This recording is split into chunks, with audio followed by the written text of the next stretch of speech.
Hello सबैलाई नमस्कार।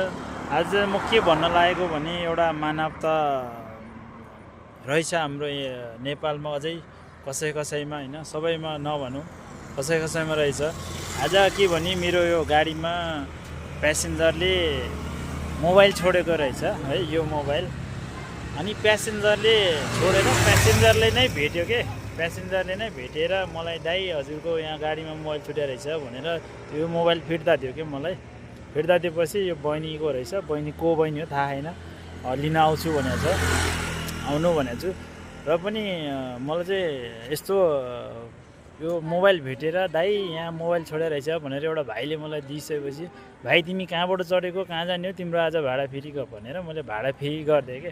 मलाई त्यो भाडाको केही मतलब भएन, तर इमान्दारिता चाहिँ रहेछ त्यो भाइमा। इमान्दारीका साथ मैले पनि उसलाई भाडा लिएन यो मोबाइल लिनलाई। बहिनी आउँदैछ है, बहिनीको रहेछ, फोन गरेको थियो, कहाँ हो दाइ म आउँछु मोबाइल लिन भनेर, मेरो गाडीमा छुट्या रहेछ। भाइले चट्ट लाएर मोबाइल चाहिँ मलाई दियो, अनि उसको भाडा मैले फ्री गरिदिएँ।